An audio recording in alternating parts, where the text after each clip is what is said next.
Hello YouTube, this is Sasatsu 5 and today I'm reviewing a machete. This is like the third style of machete that I've used in my blade career. With the first one being the standard hardware store, Walmart, flexible Latin machete that you're all used to.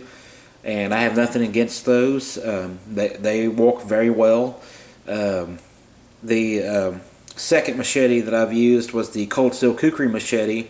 I love the different shape options that the cold steel machetes are offered in, but overall it's not the best machete in the world. It's not my favorite, and I no longer use it. And this right here is my machete of choice. This is the kabar Cutlass machete, and I've had this machete for a while now, a few years, and the reason I haven't reviewed it is because I can't really do a tabletop because I can't get a good angle. The machete can't be in frame on top of the table. So what I'm doing, as you can see, this is a floor top review, and I'm going to give you the specifications, insight about the blade, and my opinion, and I hope you enjoy it. First off, the weight of this blade is 1.20 pounds. The steel is 1085 carbon. The blade length is 11 inches, and the overall length is 16.5 inches. It's a hollow grind blade, and the handle is craton, and there was a little bit of I'm going to discuss with you about the shape of the blade, but that's for later. Rock railed hardness is 52 to 54. Blade thickness 0.165 inches. And for those of you who are wondering, Msrp Price is $83.38. So this is not a cheap machete, and if you don't feel like shelling out the money for this machete, feel free to use the cheap, flexible Latin machete. Like I said, they work very well. They're cheap. You don't have to, if you lose it, it's not a big deal. But this is a high-performance tool right here, and it works extremely well.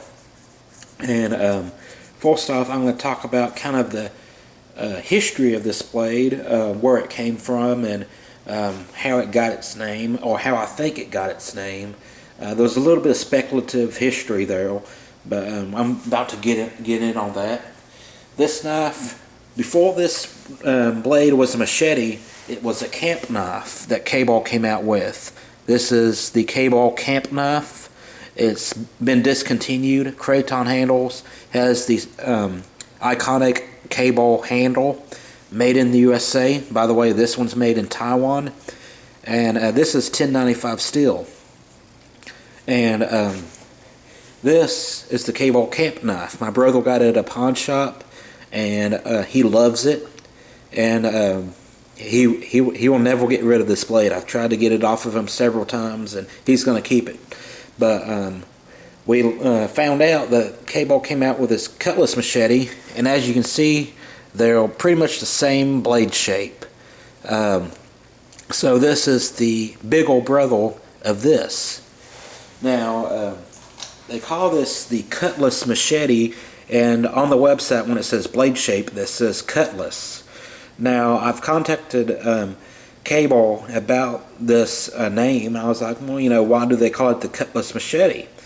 And he said that it's based off of a cutlass, and when he says cutlass, he's referring to the sword. He says it's based off of an old cutlass design, and that really confused me, as I've never seen a cutlass of this shape. I've looked online, I've dug through many pictures and different websites, and I could not find a cutlass sword that resembles this machete. But through my reading, I read that certain parts of the English-speaking Caribbean call machetes cutlass, and they call the act of using a machete cutlassing. So it is my assumption, I'm being speculative here. I'm just assuming with the knowledge that I've been given that way back in the day, excuse me, but way back in the day, late 16, early 1700s, or mid 1700s, when the Europeans were forced to come into the New World, and England was at war with Spain. The English paid privates or private citizens money, or they really didn't pay them money. They let them have a cut of whatever goods they stole from Spanish ships. They were much like pirates, but they're not pirates because they're only attacking enemy vessels, and they're sharing their loot with the governor of Jamaica and excuse me, and the King of England, and they're strictly a wartime profession, and it's only when they break the law they become pirates. When they attack friendly ships or don't give their cut to the governor and the king, they become pirates. But for argument's sake, privateers and privateers and pirates are very similar. It's the same job, except one of them is obeying the law and one of them isn't. And these pirates, when they came to the Caribbean and they invaded South America, they would use their Cutlass swords, their naval weapon, for hand-to-hand combat, as machetes. So I'm speculating that in the Caribbean, since the Cutlass was being used as a machete, they just called all machetes Cutlasses, and then when machetes were the machetes that we think of were sent to the Caribbean, that old nomenclature stuck around, and they just call all machetes Cutlasses. So I think that's how they got their name. I think Cable got confused between the sword and a machete, because in the Caribbean they're both called Cutlasses. So there was my little blurb about that. Has nothing to do with the performance of this blade, which I'm about to talk about. I have a video demonstrating the cutting power of this machete, and that video is an awesome video. It speaks volumes about this knife. If a picture is worth 1,000 words, then this video is worth 1,000,000. But this is a heavy-duty machete. It will not flex like the cheap Walmart or hardware store machetes. Like I said, it's pretty thick, it's pretty hefty, it weighs a little bit over a pound, and you can see that close to my hand that it's relatively short compared to the Latin machetes that tend to be a little bit longer. This machete, because of the weight being mostly blade heavy, and the blade shape, the blade grind being hollow, it gets a very thin edge with a lot of meat behind it, and it sinks into wood extremely deep into the wood. It sinks in and it bites into wood, and it gives you very devastating chopping blows when you're cutting through small trees, bamboo. In my video of this knife, I was actually able to snap cut through bamboo, which it's not something you're normally able to do. Usually the only blades I've ever really snapped through bamboo with was this blade and this one. Again, if you're not familiar with a snap cut, it's often compared to a jab, and it's like the jab of knife fighting. It's basically an extension of the wrist and the arm in the wrist, and it leaves relatively small cuts but very devastating cuts. But you're able to snap cut through bamboo with this knife, And if you need a delimb or delimb a tree or a pole, cut down poles, this is a good heavy use machete because it bites in so deep. It'll also handle the small stuff as well. Now you won't be able to generate as much speed with this machete because it's not as light and thin as the standard Latin machetes that we're used to, but it makes forward with brute strength. And it has a lanyard hole. I don't use it because it has this hook which prevents the blade from leaving your hands while you're swinging. Much like a barong, this is sometimes called a board beak handle or a pommel. And this is just an awesome tool. I've looked at other machetes. I didn't buy them, but after all using this machete, every time I look at a other machete, like this SOG Bolo or some of the other machete, like by Garble, like the Bear Grylls Praying machete, or the Gator machete for that matter, I always hesitate on buying those because I'm so happy with this. I can't imagine anything working better than this machete. Oh yeah, and speaking of the Caribbean, I read a testimony of someone from, I think, Jamaica bought this to process coconuts, and they say that this does a very good job of processing coconuts, which I have no experience with.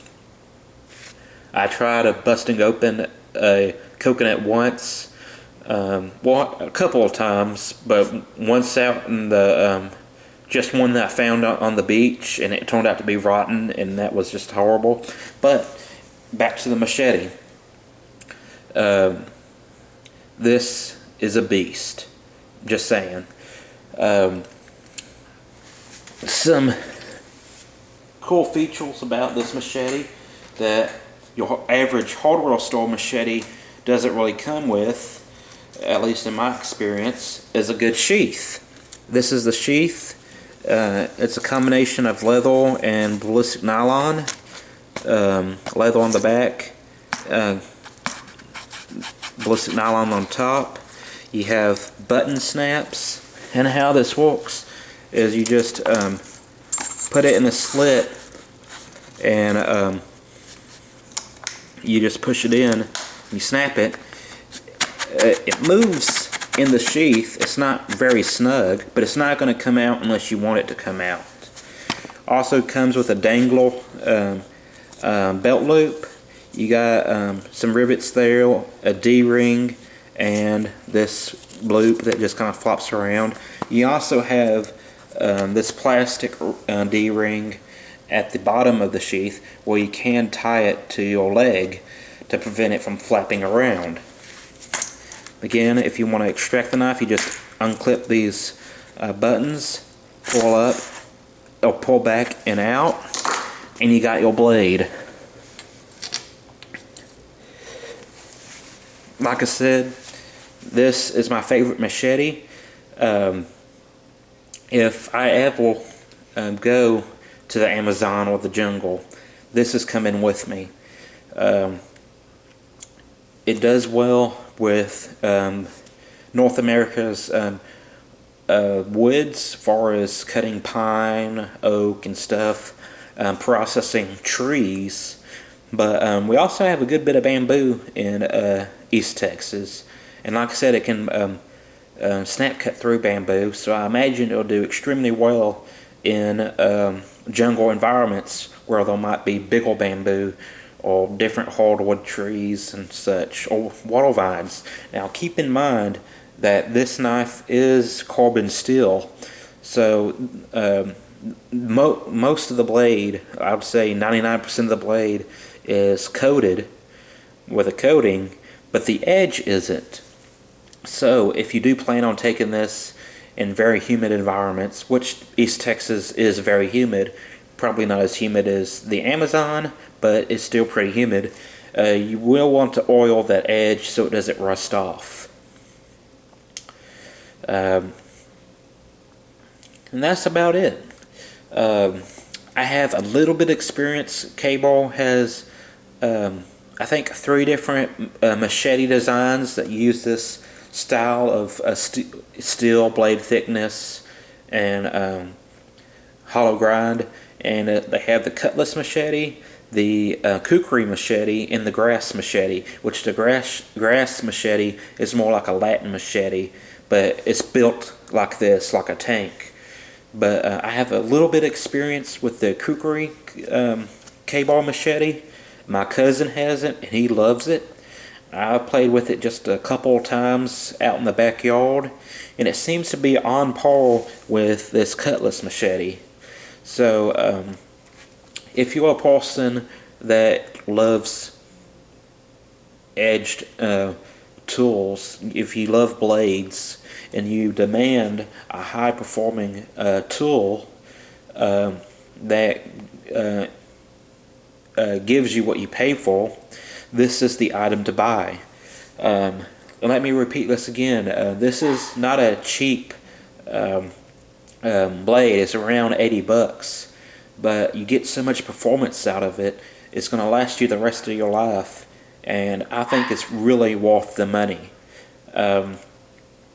But if you don't, buy a cheap hardware store machete. It'll probably do you just fine, but I'm telling you, when you swing this bites and sinks deep into wood. So that's my review. I hope you enjoyed it, and hope y'all have a nice day. I'm Msrp 5, and I'm out.